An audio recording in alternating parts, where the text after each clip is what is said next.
ક્યારેક જીવનમાં એવો સમય આવે છે જ્યારે આપણી સામે બે રસ્તા હોય, એક પદનો અને બીજો સિદ્ધાંતનો.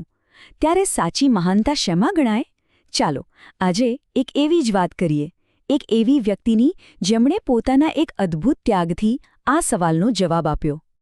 આપણે વિચારીએ તો કોઈ વ્યક્તિને મહાન શું બનાવે? શું એ એમનું પદ છે, એમની સત્તા, કે પછી એમના સિદ્ધાંતો અને એમની નૈતિકતા?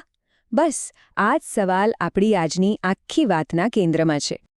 તો આપણી વાત છે ઉચ્ચ પદ ધરાવતા એક વિદ્વાનની, અને આ કથાના નાયક છે ઈશ્વરચંદ્ર વિદ્યાસાગર. એક એવું નામ જે એમના જ્ઞાન અને ઉચ્ચ પદ માટે ખૂબ જ આદરણીય હતું. વાત છે 19મી સદીના બંગાળની. એ સમયે ઈશ્વરચંદ્ર વિદ્યાસાગરનું નામ એટલે જાણે જ્ઞાન અને સન્માનનું બીજું નામ. એ ખાલી એક વિદ્વાન નહોતા, પણ એક એવી પ્રતિષ્ઠિત કોલેજમાં એટલા મોટા પદ પર હતા કે જ્યાં પહોંચવું એ તો ઘણા લોકો માટે સપનું જોવા બરાબર હતું. અને હા, આ જે પ્રતિષ્ઠા હતી ને, એ કંઈ એમનેમ નહોતી મળી.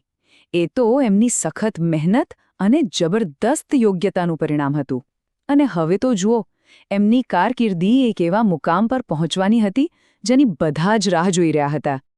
અને પછી આવ્યો એ બઢતીનો પ્રસ્તાવ.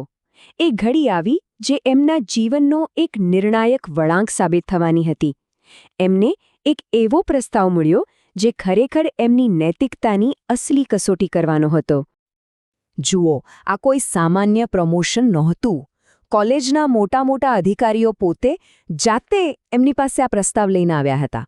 મતલબ આ એમના કામ પ્રત્યેનું માન હતું, એમની કાબિલિયતની ખુલ્લી સ્વીકૃતિ હતી. પણ અહીંયા જ આખી વાત પલટાઈ જાય છે. બીજા માટે કરેલી પસંદગી. વિદ્યાસાગરજીએ જે નિર્ણય લીધો એણે તો બધાને એકદમ ચોંકાવી દીધા. એમણે એક એવો રસ્તો પસંદ કર્યો જેને કોઈએ કલ્પના પણ નહોતી કરી. બસ જરા વિચારો, જે પદ મેળવવા માટે લોકો આખી જિંદગી મહેનત કરે, એ પદ વિદ્યાસાગરજીએ એક જ પલમાં ઠુકરાવી દીધું. આ સાંભળીને તો અધિકારીઓ પણ એકદમ સ્તબ્ધ થઈ ગયા. અને એમણે ખાલી ના ન પાડી, પણ એની પાછળ જે કારણ આપ્યું ને, એ જ તો એમની મહાનતા બતાવે છે.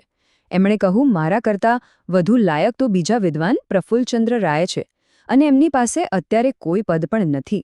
વિચાર કરો, પોતાના ભવિષ્ય કરતાં પણ વધારે એમણે બીજાની યોગ્યતા અને જરૂરિયાતને મહત્વ આપ્યું. આ જે હતું ને, એક આશ્ચર્યજનક બલિદાન હતું. આ ખાલી એક પદનો ત્યાગ નહોતો, આ તો એક એવું બલિદાન હતું જેની અસર બહુ દૂર સુધી થવાની હતી. ચાલો હવે સમજીએ કે આ એક નિર્ણયે કેવી રીતે અનેક લોકોના જીવન પર અસર કરી. તો એમની સામે જાણે બે રસ્તા ખુલ્લા હતા. એક રસ્તો જે અપેક્ષિત હતો, જ્યાં ઉચ્ચ પદ હતું, વધુ પ્રતિષ્ઠા હતી અને પોતાની પ્રગતિ હતી. અને બીજો રસ્તો જ્યાં ન્યાયની ભાવના હતી, એક સાથીને ટેકો આપવાની વાત હતી અને નૈતિકતા હતી. અને એમણે કયો રસ્તો પસંદ કર્યો? વધુ મુશ્કેલ પણ સાચો રસ્તો. અને આ નિર્ણયની અસર શું થઈ? જુઓ, એક લાયક વિદ્વાન પ્રફુલ્લચંદ્ર રાય, એમને એક ઉચ્ચ પદ મળ્યું. જે અધિકારીઓ હતા એ તો વિદ્યાસાગરજીની આ નિસ્વાર્થતા જોઈને દંગ જ રહી ગયા. અને પ્રફુલ્લચંદ્ર રાય, એ તો આ જીવનભરનો ઉપકાર ક્યારેય ન ભૂલ્યા. આમ વિદ્યાસાગરજીએ પદ ભલે ગુમાવ્યું, પણ લોકોના દિલમાં એમનું સ્થાન અનેક ગણું ઊંચું થઈ ગયું. આખી વાત આપણને એક બહુ ઊંડા સત્ય તરફ લઈ જાય છે, નિસ્વાર્થતાનો સાચો ધર્મ. આ કથા આપણને શીખવે છે કે સાચો ધર્મ એટલે શું, અને એ કોઈ પૂજાપાઠમાં નહીં પણ આપણા કર્મોમાં રહેલો છે. સામાન્ય રીતે આપણે શું માનીએ છીએ કે પૂજાપાઠ કરવાથી વ્યક્તિ ધાર્મિક બની જાય છે. પણ આ વાત આપણને યાદ અપાવે છે કે સાચો ધર્મ કોઈ બાહ્ય દેખાડો નથી. એ તો આપણા અંદરના મૂલ્યો અને આપણા કર્મની શુદ્ધતા છે. તો પછી સાચો ધર્મ છે શું? એ છે બીજાના ભલા અને ન્યાય માટે પોતાના સ્વાર્થને જ જતો કરવો. આવા નિસ્વાર્થ કાર્યો જ તો વ્યક્તિની અસલી ઓળખ છે.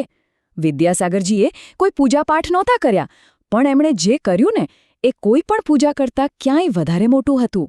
બસ આ જ એમની સાચી ઓળખ બની ગઈ. આમ આખી વાતનું સાર બસ એક જ વાક્યમાં છે કે સ્વાર્થનો ત્યાગ એ જ સાચો ધર્મ છે. વિદ્યાસાગરજીએ પદ છોડી દીધું, પણ પોતાના સિદ્ધાંતો નહીં. અને આ વાત આપણને બધાને વિચારવા પર મજબૂર કરે છે કે આપણા જીવનમાં જ્યારે પદ અને સિદ્ધાંત વચ્ચે પસંદગી કરવાનો વારો આવે, ત્યારે આપણી પસંદગી શું હશે?